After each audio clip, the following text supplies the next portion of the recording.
সমাজের আয়না। আজকে অনেক প্রতীক্ষার পর অনলাইন পোর্টাল নিউজ আলো প্রকাশিত প্রচারিত এবং উদ্বোধন যাচ্ছে।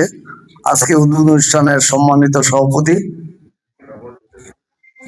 মুক্তার হোসেন। আজকে অনুষ্ঠানের প্রধান আকর্ষণ, প্রধান অতিথি যিনি নিজেও স্বাধীন এবং যিনি নারায়ণগঞ্জের জনগণের ভোটে বারবার এমপি নির্বাচিত হয়েছেন। 2026 সালে পার হয়, ফেব্রুয়ারিতে আপনারা তাকে পুনরাবার নির্বাচিত করেছেন। আমাদের সকলের শ্রদ্ধাভাজন প্রিয় কেন্দ্রীয় বিএনপির অন্যতম সদস্য, নারায়ণগঞ্জ মহানগরীর সাবেক সভাপতি, মাননীয় জাতীয় সংসদের আবুল কালাম সাহেব মঞ্চে উপস্থিত। আজকে যিনি উদ্বোধন করে ঘোষণা দিয়ে গেলেন নারায়ণগঞ্জ জেলা পরিষদের জেলা প্রশাসক এবং নারায়ণগঞ্জ জেলা বিএনপির আহ্বায়ক অধ্যাপক মামুন মাহমুদ।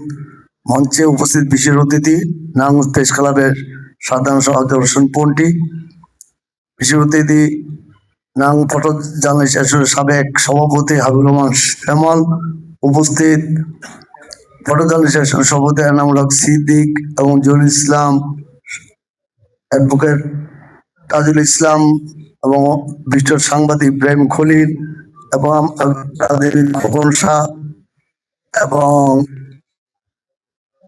সাইদুল হক লিপন আমার সম্মুখে উপস্থিত সংবাদ পিপাসু এবং নারায়ণগঞ্জের সুদীজন একাংশ। আমি আমার বক্তব্য শুরুতেই গণপ্রজাতন্ত্রী বাংলাদেশ সরকারের মাননীয় প্রধানমন্ত্রী তারেক রহমানের পক্ষ থেকে, নারায়ণগঞ্জ মহানগর বিএনপির পক্ষ থেকে এই অনলাইন পোর্টাল নিউজ আলো যে প্রকাশিত হতে যাচ্ছে, উদ্বোধন যাচ্ছে, তার জন্য তাদেরকে শুভেচ্ছা অভিনন্দন জানিয়ে আমি বেশি কিছু বলবো না, যেহেতু প্রধান অতিথি উনি গুরুত্বপূর্ণ বক্তব্য রাখবেন, দিক নির্দেশমূলক বক্তব্য রাখবেন।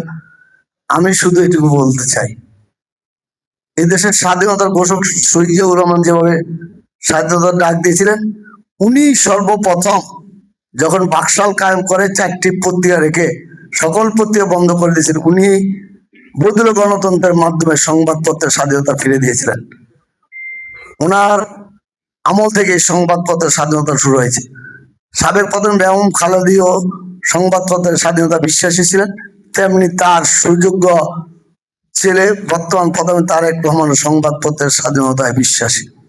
যদি বিশ্বাসী না হতেন, আজকে যে ধরনের প্রচার প্রকাশন হয়, যে ধরনের নিউজ করা হয়, সেটা আমাদের লজ্জায় মাথা হিট হয়ে যায়। সে হোক ফেসবুকে, হোক নিউজ পোর্টালে, হোক সংবাদপত্রে। কারণ আমাদের সামাজিক একটি বন্ধন আছে, এই সামাজিক বন্ধনে যে ধরনের কুসংস্কার, যে ধরনের অপবাদ অপপ্রচার হয়, এটা যথাযথ আমাদের এই বাংলাদেশের সমাজ ব্যবস্থা সেটা বেমানান। তা আমি আজকে নিউজ পোর্টাল নিউজ আলো যারা প্রকাশিত প্রচারিত করতে যাচ্ছেন, আমি তাদেরকে অনুরোধ করবো এবং প্রেস ক্লাবের সাধারণ অনুরোধ করবো, আমরা রাজনীতি করি, যিনি সমাজ থেকে রাজনীতি আসে, আমাদের ভুল হওয়া স্বাভাবিক, ভুল হতেই পারে। আপনারা সেটা সংবাদপত্র বা নিউজ পোর্টালে তুলে ধরবেন, কিন্তু আমাদেরকে আত্মসমর্পণের সুযোগ দিতে হবে। আমি মনে করেন কোন অপকর্ম করছে, আমাকে জিজ্ঞেস করতে হবে যে আপনি অপকর্মটি করেছেন কিনা বা অপকর্ম সাথে জড়িত কিনা। কারণ আপনাদেরকে 5টা ডব্লিউ এবং এইচ এর কাজ জানতে হবে। আর আমি মনে হয় প্রেস ক্লাবের সাধারণ সম্পাদকের মাধ্যমে বলতে চাই, নারায়ণগঞ্জের সাংবাদিক, রিপোর্টার, ফটো সাংবাদিকদেরকে চেন অফ কমান্ডে ফিরে নিয়ে আসা উচিত। কারণ তাদের একটা শিক্ষাগত যোগ্যতা থাকা উচিত। জানতেন মানুষ এই যদি সংবাদপত্রের কাঠ ঝুলিয়ে সাংবাদিক হয়ে যায়, তাহলে এটা আপনাদের জন্য অসম্মানজনক।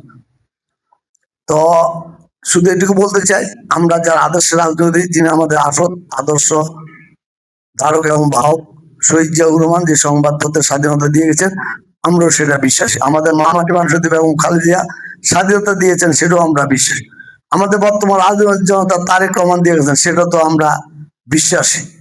কিন্তু কথা হলো, নিউজ করবেন, অবশ্যই করবেন, কোনো নিউজে কোনো বাধা নেই, কিন্তু সেটা যুক্তিযুক্ত হতে হবে। আমাদেরকে সে যার বিরুদ্ধে করেন তার মতামত দিয়ে বা তাকে আত্মসংযোগ করে দিতে হবে। আর পাশাপাশি আমি বলতে চাই, মনে কেউ কষ্ট পাবেন না। মানুষ কিন্তু বাবা মায়ের ছেলে মেয়েকে বিয়ে করা, যখন ছেলে স্বাবলম্বী হয়, যে বউকে আলতা চুন উফ পাউডার আইনা দিতে পারলে চিন্তা করে বউ ছেলে বিয়ে করার উপযুক্ত হয়েছে। আপনারা পত্রিকা অনলাইন অনেক কিছু বের করবেন, আমি মনে করি আপনাদের এই জিনিসটা থাকা উচিত। এই পত্রিকা অনলাইনে পড়ালে আপনারা যাদেরকে সাংবাদিক নিয়োগ দিবেন তাদের সম্মানই দেওয়া উচিত। সেটা আপনি কিভাবে দিবেন সেটা তাদের দেখা, সম্মান যদি না দেন তাহলে তারা কিন্তু ডালে খালে আবডালে চলাফেরা করবে, তারা অসৎ উদ্দেশ্যে পথ চলবে।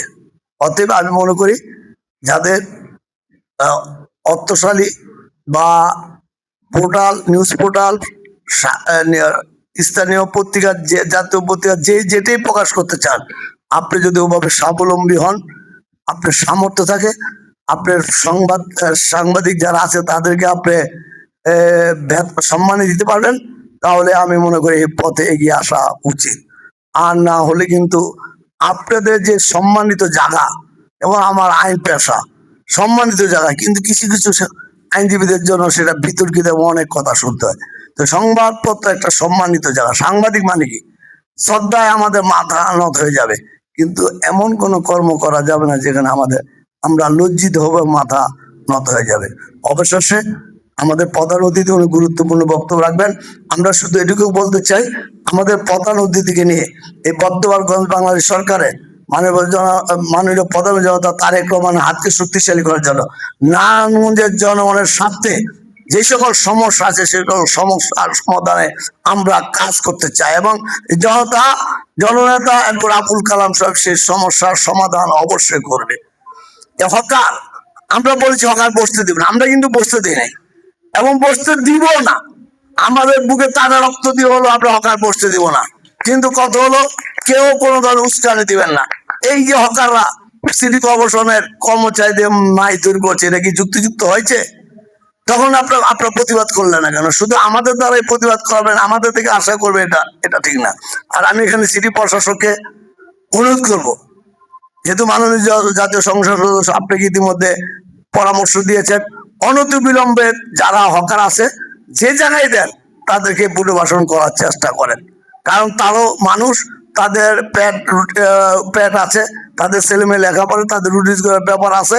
অতএব তাদেরকে যে জায়গায় দেওয়া হোক, আমরা মাননীয় সংসদ সদস্য, সিটি প্রশাসক, জেলা প্রশাসক, পরিচয়, রাজনীতি নেতৃবৃন্দ সিদ্ধান্ত অনুযায়ী তাদেরকে একটা জায়গায় পুনর্বাসন করা আহ্বান জানাচ্ছি। অবশেষে এই নিউজ পোর্টাল নারায়ণগঞ্জের উত্তর সফলতা এবং শ্রীবৃদ্ধি কামনা করে, এবং আজকে যারা এই নিউজ পোর্টাল প্রচার প্রকাশন করতে যাচ্ছেন তাদেরকে আবারও শুভেচ্ছা অভিনন্দন জানিয়ে আমি আমার বক্তব্য শেষ করছি। খোদা হাফেজ, বাংলাদেশ জিন্দাবাদ, সবাইকে ধন্যবাদ। নিউজ পোর্টাল জিন্দাবাদ, সবাইকে ধন্যবাদ।